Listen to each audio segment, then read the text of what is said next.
सभी को जय मसीह की। परमेश्वर का वचन कहता है, मैं जीवन भर यहोवा की स्तुति गाता रहूंगा। जब तक मैं बना रहूंगा तब तक अपने परमेश्वर का भजन गाता रहूंगा। इन वचनों का अर्थ ही है। दाऊद कहता है, मैं अपने यहोवा का भजन कब तक गाता रहूं? जब तक मैं बना रहूंगा, जब तक मुझ में जीवन और जान होगा, तब तक मैं अपने परमेश्वर का भजन गाता रहूंगा। क्योंकि आप भी अपने परमेश्वर का भजन गाएं और परमेश्वर के समीप चलें। परमेश्वर दाऊद के समीप इसलिए बना था क्योंकि दाऊद एक खोरा व्यक्ति और एक सीधा था और परमेश्वर से प्रार्थना करता था। इसीलिए परमेश्वर के साथ था, क्योंकि परमेश्वर भी दाऊद से प्रेम करता था।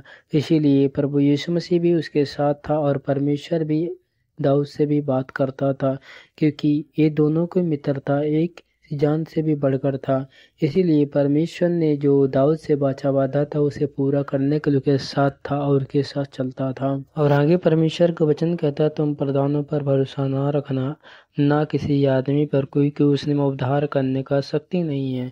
इन वचनों का अर्थ यही है। परमेश्वर आइन दाऊद कहता है, तुम प्रधानों पर भरोसा ना रखना, ना तो किसी आदमी पर, क्योंकि उसमें इतनी ताकत नहीं है कि वो आपका उद्धार कर सके और वो आपको मुक्ति दे सके। क्योंकि यदि हमारे पाप अगर हमें मुक्ति कोई दे सकता है तो परमेश्वर, क्योंकि प्रभु यीशु मसीह ने स्वयं कहा है, मैं ही जगत का ज्योति हूँ और मैं ही उद्धार करता हूँ। यीशु मसीह के ही द्वारा ही जो है सबको पाप की क्षमा मिलती है, क्योंकि उसी की कृपा और दृष्टि के द्वारा जो है हम लोग उसके नज़र में ठीक से आते हैं और पाप से भी मुक्ति होते हैं। क्योंकि उसके खून बहाने यानी लहू के द्वारा जो है हम लोगों की पाप की क्षमा मिलती है और हम लोगों को आशीष भी मिलती है। क्योंकि यदि हम कुछ निर्दोष ठहरते हैं तो परमेश्वर यानी प्रभु यीशु मसीह का लहू है जो हमें हर गुनाहों से निर्दोष करता और हमें माफ भी करता है।